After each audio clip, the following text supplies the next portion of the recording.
السلام علیکم. پروگرام سفر شرط کے ساتھ آپ کا میزبان عابد علی بیگ حاضر ہے. جیسا کہ آپ جانتے ہیں اس پروگرام کے توسط سے ہم آپ کو دنیا کے ملکوں کی سیر کرواتے ہیں. ہم اپنے تجربات اور اپنے مشاہدات کو آپ کے ساتھ شیئر کرتے ہیں. میرے ساتھ اس پروگرام کے شریک میزبان ہیں جناب سید شرف الدین. السلام علیکم. وعلیکم السلام ورحمۃ اللہ. شرف الدین صاحب، آج آپ ہمیں کہاں کی سیر کروا رہے ہیں؟ جی، جب میں اس پروگرام کے لیے آ رہا تھا تو میں نے سوچا کہ 2-3 کنٹریز میرے ذہن میں تھے کہ کس کے اوپر بولوں، لیکن صبح میری نظر سے ایک آیت گزری جس نے میرا یہ کویشچن خود ہی آنسر کر دیا، اور وہ آیت ہے سورہ غافر کی 82ویں آیت، جس کا ترجمہ کچھ اس طرح سے ہے کہ اور تم خود سیر کر کے نہیں دیکھتے ایسی جگہوں کو جہاں پر بڑے بڑے لوگ بستے تھے اور اب وہاں پر کچھ نہیں رہا. اچھا. تو میرے ذہن میں ایک تنبیہ ہے، اور میں نے کہا کہ کیوں نہ میں آج فرعونوں کی سرزمین کے بارے میں بات کروں جس کو آج ہم ایجپٹ کے نام سے جانتے ہیں. اچھا، تو جسے مصر یعنی ایجپٹ کہتے ہیں، یہ مصر کہتے ہیں. یہ تو مشرق وسطی اور افریقہ کے درمیان ایک لنک ہے. بالکل بالکل. اور جہاں تک مجھے پتہ ہے کہ اس کا نقشہ دیکھنے سے ایسا لگتا ہے کہ کسی نے رولر رکھ کے اور پینسل سے لکیریں کھینچ دی ہوں. جی، اس کے بارے میں ایک تھیوری ہے کہ افریقہ میں زیادہ تر باؤنڈریز اسی طرح سے کھینچی گئی ہیں کہ کیونکہ جو نوآبادیاں تھیں یہ ساری کی ساری ایجپٹ بھی ایک زمانے میں تھا نوآبادیوں کے تحت، اگرچہ کہ اس کی اپنی ایک بہت بڑی تاریخ ہے جس میں امپائرز رہے ہیں. لیکن ان کے ہاں یہی ہوا ہے کہ کسی نے اپنے یورپ میں بیٹھ کے پھٹا لے کے نقشہ دیکھا اور اس طرح کی لائنیں لگا دیں. چنانچہ اگر آپ دیکھیں پورے 90 ڈگری کی لائن ہے ایجپٹ اور لیبیا کے درمیان کی جو بارڈر بنتا ہے، سیدھی لائن ہے. نیچے سوڈان کی طرح لائن کھینچ دی انہوں نے، تو وہ نیچے اس کے ساؤتھ میں سوڈان لگتا ہے، ویسٹ پہ آپ کے لیبیا ہے، نارتھ ایسٹ کی طرف اسرائیل ہے. اور باقی اس کو جغرافیہ کے طالب علموں کے لیے بڑی آسانی ہو گئی. اگر نقشہ بنانے کے لیے امتحان میں آئے تو وہ بہت آسانی سے پورے کا پورا بر اعظم افریقہ تقریباً ایسے ہی. بالکل. یہ کہا جاتا ہے کہ عرب دنیا کا گنجان ترین ملک ہے، اور تاریخ تو اس کی اتنی قدیم ہے کہ اس کے لیے ہمیں تو کئی پروگرام کرنے پڑیں گے. بالکل صحیح فرمایا آپ نے. کیا یہاں کی آب و ہوا کے بارے میں ہے کہ انتہائی گرم اور خشک آب و ہوا ہے، اور زیادہ تر علاقے ایسے ہیں کہ جہاں پر پورے سال میں 2 ملی میٹر بارش ہوتی ہے. کچھ علاقے ایسے ہیں جہاں پر کہ بارش کا اوسط جو ہے تقریباً 400 ملی میٹر سالانہ ہو جاتا ہے. وہ نارتھ کی طرف ہے. اور جہاں تک میں نے پڑھا ہے سینائی کا جو پہاڑ ہے وہاں پر کبھی کبھی سال میں ایک آدھ دفعہ برفباری بھی ہو جاتی ہے.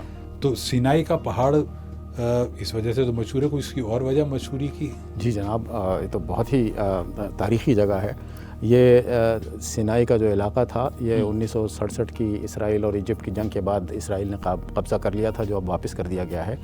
اسی ماؤنٹ سینائی پر موسیٰ علیہ السلام کو تجلی ہوئی تھی، اور اس کے جو ساؤتھ میں جو سینائی کا ڈیزرٹ ہے وہاں تو بہت بڑی بڑی ریزورٹس بن گئی ہیں.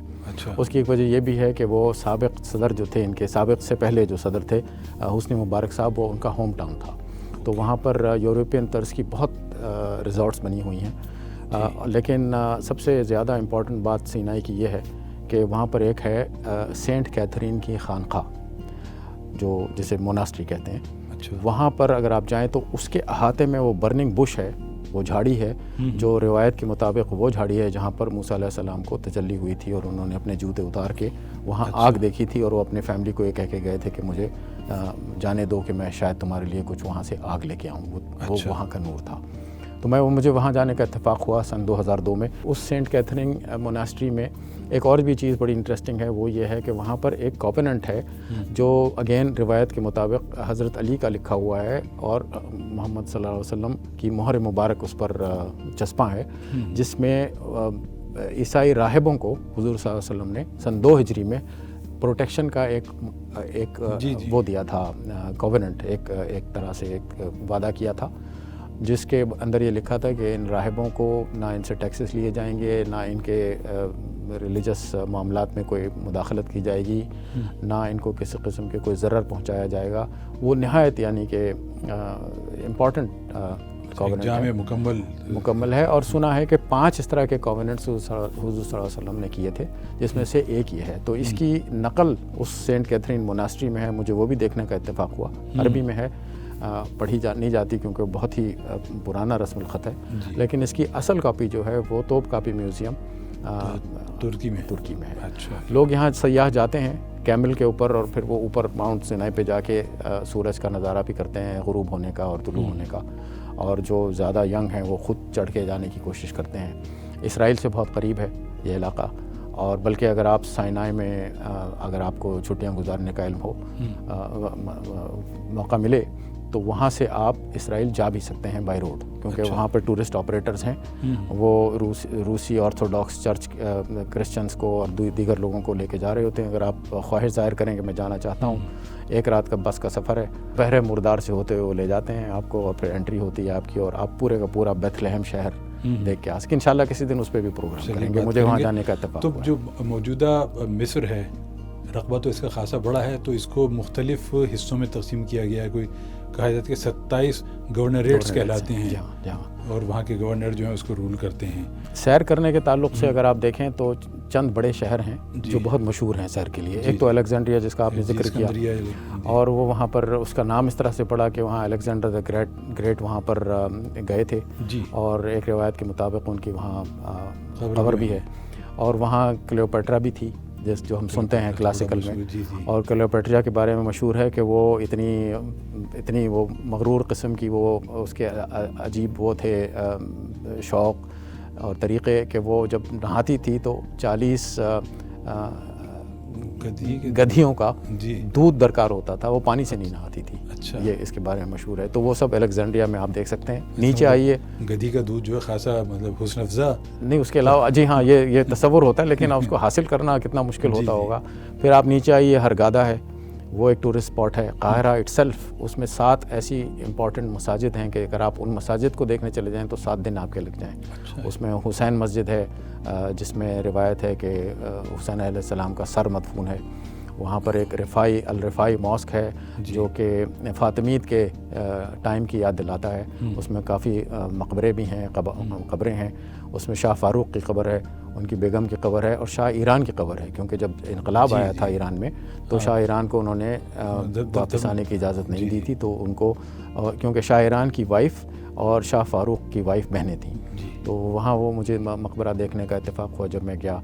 پھر اس کے بعد آپ کے فاطمید کے زمانے میں, جو کہ سن 960 سے لے کے 1117 وہ وقت ہے جب صلاح الدین ایوبی نے فاطمید امپائر کو شکست دے کے پورے کا پورا مصر جو تھا وہ 12 عباسیوں کے تسلط میں دے دیا تھا. تو اس 200 سال میں اسماعیلی مذہب کو بہت وہاں پیٹرونیج حاصل ہوئی, اور اسماعیلی امام فاطمید حکومت کے معتمد اور وزیر رہے ہیں. انہوں نے کافی اسلام کی بھی خدمت کی. آپ جو جامعہ ازہر جو دنیا میں بہت مشہور یونیورسٹی ہے, اس کی انہوں نے ابتدا کی اور اس کو باقاعدہ 200 سال تک چلایا.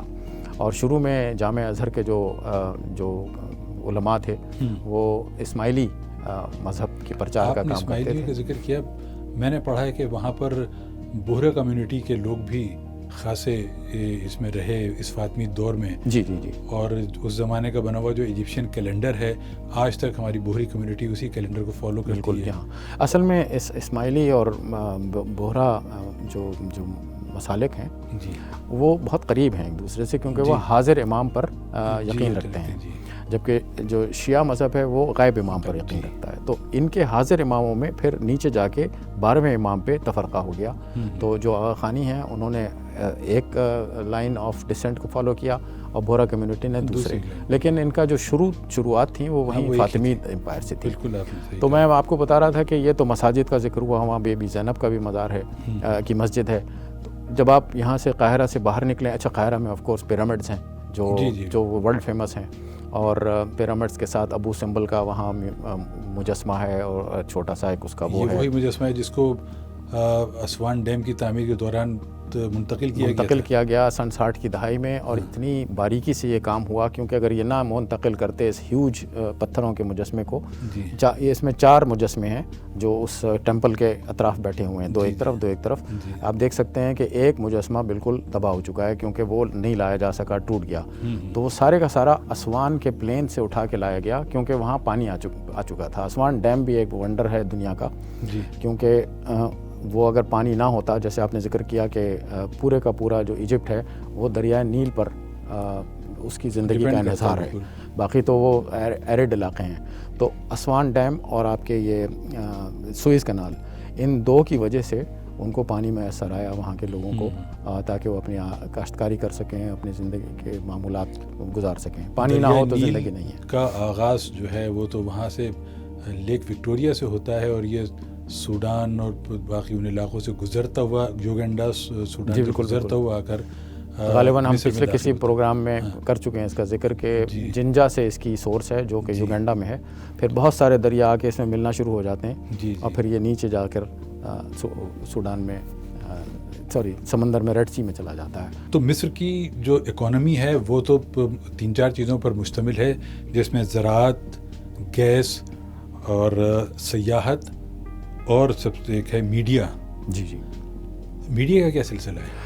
ایجپٹ نے میڈیا میں کافی ترقی کی، تو جو انہوں نے اپنی ایک نائل سیٹلائٹ بھی بھیجی ہوئی ہے اوپر مدار میں، جس سے کئی ٹرانسپونڈرز مڈل ایسٹ کے چینلز کو فیسلٹی فراہم کرتے ہیں کہ وہ سیٹلائٹ ٹیلی ویژن اتنا استعمال کر سکیں. سوڈان اس کو استعمال کرتا ہے. تو نائل سیٹ پہ اگر آپ جائیں تو آپ کو بے شمار ایجپشن ٹیلی ویژن اسٹیشنز بھی ملیں گے، اور وہ ٹیلی ویژن ایک ذریعہ ہے جس کے ذریعے انہوں نے آبادی کو انفارم کرنے کے لیے، اب تو خیر پرائیویٹائز ہو گیا ہے، تو پورے مڈل ایسٹ میں نائل سیٹ کی وجہ سے، اور ایجپشین جنہوں نے فلم میں بھی بہت ترقی کی، کلاسیکل فلمیں، اب تو خیر ڈرامے آپ کو اتنے ملیں گے، تو وہ سارے کے سارے مڈل ایسٹ نے ان لوگوں سے، اب تو خیر یہ لوگ اپنا بھی پروڈکشن کر رہے ہیں، لیکن یہ سارے کا سارا انحصار ایجپشن فلم انڈسٹری اور ایجپشن نیوز میڈیا پہ کرتے تھے. آپ نے میڈیا کا ذکر کیا، الاہرام اخبار ابھی بھی پورے مڈل ایسٹ میں اس کی ایک خاص ویلیو ہے، پڑھا جاتا ہے، بلکہ دنیا میں ایک مشہور ترین اخبار میں سے ایک ہے عربی کے. بالکل جی ہاں. اور وہاں کے گلوکاروں میں کلثوم کا نام جی بالکل عرب دنیا میں ہماری نور جہاں جیسی ہیں، جس طرح کلثوم ہے. جی تو میں بتا رہا تھا آپ کو کہ کئی ایسی جگہیں ہیں جہاں پر آپ ٹورزم کر سکتے ہیں. کرناک ایک ایسا مقام ہے، ایک ایسا شہر ہے جس کو دنیا میں سب سے بڑا اوپن ایئر میوزیم کہا جاتا ہے. اچھا. کیونکہ وہ ہے ویلی آف دا کنگز، اور وہاں پر بے شمار ٹیمپلس ہیں، 4-5 بڑے بڑے ٹیمپلس ہیں، جس کے اندر یہ جو ایجپشن ہیرولوجی جس کا نام تھا، جس کے ذریعے سمبلز کے ذریعے وہ زبان لکھتے تھے اس زمانے میں، وہ اس کی ساری عکاسی کی ہوئی ہے. بہترین پینٹنگس ہیں ان کے اپنے گاڈز اینڈ گاڈیسز کی، یہ پرانے زمانے کی. اور وہاں پر ہے ایک ویلی آف دا کنگس میں بہت مزار ہیں، جس میں سب سے مشہور مزار ہے توت عنخ آمون کا. ہماری بدقسمتی یہ ہوئی کہ جب ہم گئے تھے تو ہم کئی قبروں میں اندر جانے کی ہمیں اجازت تھی، لیکن اس وقت توت عنخ آمون کے مزار کو انہوں نے صرف ایک حد تک جانے دیا، اس کے بعد کہا اب اس کی کنسٹرکشن ہم کر رہے ہیں. تو وہ کرتے رہتے ہیں، وہ کرنا، وہ سارے کے سارے کیون ہو جائیں. بہت ضروری ہے. جی ہاں. لیکن توت عنخ آمون کی آپ جانتے ہیں ہم لوگ کہ ایک ینگ کنگ تھا جو بادشاہ تھا، اور اس کی موت ریسنٹلی ڈسکور ہوا تھا، پچھلی صدی میں ہوا. اور اس کا یہ ملا نہیں تھا، اور اس نے ایک یہ ینگ ڈیتھ ہوئی اس کی. ابھی بھی کوشچنز ہیں کہ کیا اس کو مارا گیا، یا اس کو زہر دیا گیا، یا اس کو چوٹ آئی. لیکن اس کی قبر پہ ایک قرض تھی کہ جو میری قبر کھولے گا وہ زندہ نہیں رہے گا. اور یہی ہوا کہ جس انگریز آرکیالوجسٹ نے، مجھے اس نام بھول رہا ہے، جس نے اس کی قبر دریافت کی، وہ زیادہ دن زندہ نہیں رہا، بہت جلد اس کی وفات ہو گئی. اس کا پورے کا پورا جو وہاں، یہ چونکہ ممیوں کا سلسلہ تھا، اور فرعون اس بات پر یقین رکھتے تھے کہ ایک آفٹر لائف بھی ہوگی. تو یہ جب اپنے بادشاہوں کو دفناتے تھے تو اس کے ساتھ پورے کا پورے لوازمات بھی دفنانے تھے، جب ان کے کھانے پینے کی چیزیں، رہنے کی ساری جی ہاں، پورے کا پورا فرنشڈ قسم کی وہ ہوتی تھی فیونرل. تو وہاں چوریاں بھی بہت ہوتی تھیں، لوگ چوری کر کے لے جاتے تھے، سرنگیں کھود کے. تو یہ ایک قرض ڈالنے کا یہ بھی وجہ تھا. اور دوسرے یہ تھا کہ اس وقت سارے کا سارا آپ کو نظر آتا ہے قاہرہ میوزیم میں مجھے جانے کا اتفاق ہوا ہے. پھر آپ اگر چلے جائیے نیچے کی طرف تو اسوان میں وہاں world famous old cataract hotel ہے، جو آج کل سوفیٹل لیجنڈ کے نام سے جانی جاتی ہے. پوری دنیا میں سوفیٹل لیجنڈ کے صرف 5 ہوٹل ہیں، وہ اتنی ہائی کوالٹی 7 اسٹار ہوٹل ہے وہ. اور اس کو 1899 میں برطانیہ کے ایک ٹورسٹ آپریٹر نے، جس کا نام تھا تھامس کک، اس نے اس کی کنسٹرکشن کروائی تھی، کیونکہ برطانیہ کو بہت پہلے انٹروڈیوس کرانے والا تھامس کک تھا. یہاں سے کئی ٹورسٹ جاتے تھے، اور ابھی بھی بہت سارے ٹورسٹ جو ہیں جرمنی کے علاوہ برطانیہ سے جاتے ہیں۔ تو اس اولڈ کیٹریکٹ ہوٹل کی خوبی یہ ہے، میں گیا ہوں لیکن رہ نہیں سکا کیونکہ بہت مہنگی تھی، ہم وزٹ کر کے واپس آ گئے۔ اس کی خوبی یہ ہے کہ وہاں پر اپنا زار، روس کا بادشاہ زار نکولس دا سیکنڈ رہا، سر آغا خان دا تھرڈ وہاں اکثر جایا کرتے تھے اپنے آخری ایام میں۔ ان کا ایک سویٹ ہے وہاں سے، وہ کیونکہ ان کی تو زمینیں بھی وہاں تھیں، ان کا مقبرہ بھی وہیں ہوئے، کیونکہ وہ اس کے اسماعیلی سلسلے کے وہ تھے، سپوت تھے۔ اور اگاتھا کرسٹی کا سویٹ ہے وہاں پر، چرچل کا سویٹ ہے، اور وہ ہوٹل کے انتظامیہ نے کیا یہ ہے کہ وہ ہر سویٹس کو باقاعدہ نام لگا دیا ہے کہ اب آپ اس سویٹ میں ٹھہر رہے ہیں۔ اچھا، اور یہ بڑی یعنی کہ انٹرسٹنگ چیز ہے کہ وہاں پر اتنے سارے سویٹس اس ہوٹل کے نام سے ہیں۔ بڑا دلچسپ یہ تو سلسلہ ہے۔ سوئس کینال مصر کی پہچان ہے دنیا بھر میں۔ جی جی جی، یہ 1869 میں کھلی تھی اور 10 سال اس کی تعمیر میں لگے تھے۔ بالکل۔ اس کی جو چوڑائی تھی اس وقت 193.3 کلومیٹر تھی، اور لمبائی اس کی، اور اس کی چوڑائی جو تھی وہ تقریباً 205 میٹر تھی، اور 24 میٹر اس کی گہرائی، اور یہ 2010 تک یہی برقرار رہی۔ اس کے بعد ایک نیو سوئس کینال بنائی گئی جو اس کے تقریباً متوازی ہے اور کئی جگہوں سے آپس میں ملی ہوئی بھی ہے، تو اب اس کے بعد اس کو اور چوڑا کر دیا گیا۔ تو مصر کی اچھی خاصی اکانومی جو ہے وہ اس سوئس کینال پر ڈپینڈ کرتی ہے۔ یہ ایک ورلڈ کا ونڈر ہے جی کہ کس طرح سے انہوں نے شارٹ کٹ لیا اور دو سمندروں کو آپس میں ملایا۔ جی، یہ 1956 میں جمال عبد الناصر نے اس کو نیشنلائز کر لیا تھا، جی اور اس کے بعد پھر آزادی کی تحریک مضبوط ہوتی چلی گئی۔ جی کافی عرصے تک ایجپٹ میں باث پارٹی کا ہولڈ رہا۔ ایک باث پارٹی تو عراق میں تھی، جی ایک سیریا میں تھی، لیکن یہ جو ایجپٹ کے جو لوگ تھے یہ اتھارٹیرین تھے۔ جی اب جو حکومت ہے وہ تو ایک کواسی ملٹری ہے، جو کہ ایک جنرل تھے جو اب صدر بن گئے ہیں، اور وہاں پر لوگ جو ہیں وہ بالکل پاکستان کی طرح بہت محنتی ہیں۔ کچھ ٹپس اگر آپ جاننا چاہیں۔ یہ میں جان رہا تھا کہ اگر وہاں جانے کا پروگرام ہو ہمارا یا ہمارے ناظرین کا، تو ان کو آپ کوئی ٹپس دیجیے جس جی، میں اپنے تجربے کے بنیاد پر یہ کہہ سکتا ہوں کہ اگر آپ ایجپٹ جائیں، اول تو ضرور جائیں اور بار بار جائیں، کیونکہ یہ ایک ٹرپ میں نہیں ہوگا آپ سے، اور کوشش یہ کریں کہ میڈیکل انشورنس اپنی ساتھ لے کے جائیں، کیونکہ وہاں پر ذرا میڈیکل انشورنس بہت اگر آپ کو علاج کرانے کی ضرورت پڑ جائے تو وہ کوالٹی علاج بہت مہنگا ہے۔ اچھا، دوسرے یہ کہ جب آپ چیزیں خریدیں تو لیبلز کے حساب سے آپ پرائس مت دیں، بلکہ وہاں باقاعدہ بارگیننگ کی گنجائش ہے، تقریباً 50% تک آپ بارگین کر سکتے ہیں۔ اچھا، تیسری امپورٹنٹ چیز یہ ہے کہ آپ پانی جو ہے وہ نلکے کا نہ پئیں، کیونکہ بےحد آبادی کی وجہ سے وہاں پر صحت کے مسائل ہیں۔ چوتھی چیز یہ ہے کہ جب آپ سڑک پہ باہر جانے کے لیے نکلیں گے تو بہت سارے لوگ آپ کو متوجہ کریں گے۔ اچھا، سلام کر کے پوچھے گا آپ کہاں سے آئے ہیں، کہ آپ یہ ہیں فلانے ہیں، آپ پاکستان سے آئے ہیں، آپ UK سے آئے ہیں۔ اگر آپ ان سے کنورسیشن آپ نے کر لی تو سمجھ لیں کہ پھر آپ ان کے دام میں پھنس گئے۔ وہ ان کی مارکیٹنگ کا طریقہ ہے، پھر وہ آپ کو بلائیں گے، چائے پلانے کے لیے کہیں گے، پھر اپنی چیز دکھائیں گے، پھر کچھ نہ کچھ بیچ کے رہیں گے۔ تو آپ سیدھا اپنا دامن بچا کے نکل جائیں، اور جہاں آپ جا رہے ہیں وہاں چلے بس صرف سلام کا جواب دیجیے، سلام کا جواب دیجیے، ٹپ دینا مت بھولیے، کیونکہ ان کو وہاں کے لوگوں کو ٹپ دینے کی عادت ہے۔ اچھا، جب آپ بارگین کریں کہ کوئی ٹیکسی میں یا کرایہ طے کریں یا کسی چیز کی قیمت طے کریں، تو یہ کلیئر کر لیں کہ یہ ایجپشن پاؤنڈس کی آپ بات نہیں کر رہے ہیں، ایجپشن پاؤنڈس کی بات کر رہے ہیں، برٹش پاؤنڈس کی نہیں، کیونکہ اگر آپ نے ایگری کر لیا سواری کا کرایہ 20 پاؤنڈ، اور تو آپ کے ذہن میں ہے کہ ایجپشن پاؤنڈ، جب وہ پہنچیں گے تو وہ کہے گا یہ تو 20 برٹش پاؤنڈ کی بات ہوئی تھی، تو پہلے سے آپ کلیئر کر لیں۔ اچھا، تو یہ چھوٹے موٹے ٹپس ہیں جس کو اگر آپ استعمال کریں گے تو آپ مطلب ہے کہ اور جیسے میں نے کہا کہ وہاں پر نائل کروز بھی ہے، اگر آپ چاہیں تو نائل کروز لے سکتے ہیں۔ وہ 3 دن کا کروز ہے جو قاہرہ سے شروع ہو کے یا کرناک سے شروع ہو کے آپ کو اسوان ڈیم تک لے جاتا ہے۔ اچھا، اور اسوان ڈیم بالکل وہ اس سرحد پہ ہے جہاں ایجپٹ جو ہے وہ سوڈان سے ملتا ہے۔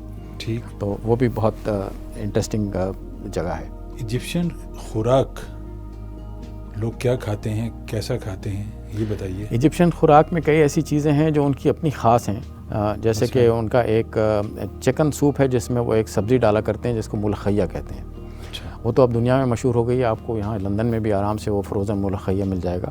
اس کا لیس تھوڑا سا بنتا ہے، تو وہ ملوخیہ سوپ بڑے شوق سے پیا جاتا ہے۔ وہاں پر ایک ہوتا ہے پلاؤ جس میں دیکھنے میں وہ بوٹی نظر آتا ہے لیکن وہ لوف پڑی ہوتی ہے، اچھا. ایک دفعہ میں بہت سارا پلاؤ، میں نے کہا یہ آج بوٹیاں میں نے کھانی ہیں، تو وہ سارا لے لیا اور پھر مجھے کھانی پڑی. وہ ساری لوف تھی، روٹی تھی. پھر اس کے بعد ان کی وہ ہوتی ہیں فلافل. جی. اگین ہم لوگ عادی ہیں کہ جو کباب کی شکل میں جو چیز نظر آئے تو ہم سمجھتے ہیں کہ اس میں کچھ نہ کچھ گوشت ہے، لیکن وہ ساری کی ساری دال سے بنی ہوتی ہے. ہوتی بڑی مزیدار ہے. اب تو اس سے فلافل سینڈوچز بھی یہاں پر ملنے لگے ہیں بڑے عام. ان کے ہاں مٹھائی میں علی ایک بڑی مشہور ڈش ہے جس کے بارے میں کہا جاتا ہے کہ یہ ایکسیڈنٹلی بنی تھی. اچھا. کوئی شہزادی تھیں جو ہر روز ایک نیا میٹھے کی فرمائش کرتی تھیں. ان کی خانساماں جو تھیں وہ تنگ آ گئی تھیں نئے، ان کو کچھ سمجھ نہیں آ رہی تھی اب کیا کریں. تو ایک دن انہوں نے کروسوں کو باریک کر کے اس میں دودھ ڈال کے گرم کر کے ان کو کھلا دیا. وہ ان کو اتنی پسند آئی کہ وہ علی کے نام سے، کیونکہ وہ خانساماں کا نام تھا علی جو خاتون تھیں، اس سے مشہور ہو گئی. اب پوری دنیا میں Ali is an important sweet dish. تو اگر ہم بھی کروسوں کو توڑ کے دودھ میں ڈال کر پینے کی کوشش بالکل کریں تو ویسے ہی ہوگا. وہ پیے نہیں، آپ اس کو تھوڑا سا پکا لیں. اچھا. تو وہ جو پروڈکٹ نکلے گا وہ علی ہے. اچھا ہے بڑا مزیدار. یہ بتائیے کہ لباس اور ثقافت ان کی. جی، لباس میں تو بڑا سمپل لباس ہے، کیونکہ مرد حضرات عبایا پہنتے ہیں. ابھی بھی آپ کو نظر آئے گا. پرانے زمانے میں ایک فیض کیپ ہوا کرتی تھی، ٹوپی، جو آپ کو ابھی بھی آپ کو ایجپشن قاری جو جامع ازہر کے پڑے ہوئے ہیں وہ آپ کو پہنے ہوئے نظر آئیں گے. تو ذکر ہی رہ گیا. جی، بہترین قرات کرتے ہیں ایجپٹ کے قاری، اور وہ جامع ازہر کی ایک قاری عبدالباسط، عبدالصمد اور محمود الخسری اور کیا بڑے نام وہاں سے نکلے ہیں. اور وہ مدرسہ پورے کا پورا ابھی بھی پروڈیوس کر رہا ہے. اب جامع ازہر دو حصوں میں ڈیوائیڈ ہو گئی ہے. ایک جامع ازہر وہ مدرسہ ہے جو دینی مدرسہ کا کام کرتی ہے، حفاظ ہیں، ریلیجس. اور دوسرا جامع ازہر قاہرہ میں بالکل نیا کیمپس ہے، just like any other modern university. اچھا. تو ڈیپینڈ کرتا ہے کہ آپ کون سا کورس پڑھ رہے ہیں. تو ہم دونوں جگہ گئے. New Jamia Azhar is just like any other university. جو اولڈ جامع ازہر ہے تو وہ جامع ازہر کے ساتھ اس کی مسجد بھی ملحقہ ہے. وہاں پر بالکل پرانی طرز کے آپ کو کمرے بھی نظر آئیں گے جہاں حفاظ رہا کرتے ہیں. It's a residential school. آپ سے باتوں کا سلسلہ تو ابھی جاری رہنا چاہیے تھا، جو کہ واقعی جو موضوع ہے اس کا متقاضی ہے، لیکن کیا کریں کہ وقت اب ہمارا ساتھ نہیں دے رہا اور ہمیں اس پروگرام کو یہاں ختم کرنا پڑے گا. انشاءاللہ آئندہ ہفتے کسی نئے ملک اور نئے مضمون اور نئی باتوں کے ساتھ ایک دفعہ پھر حاضر ہوں گے. عابد علی بیگ کو اجازت دیجیے. خدا حافظ.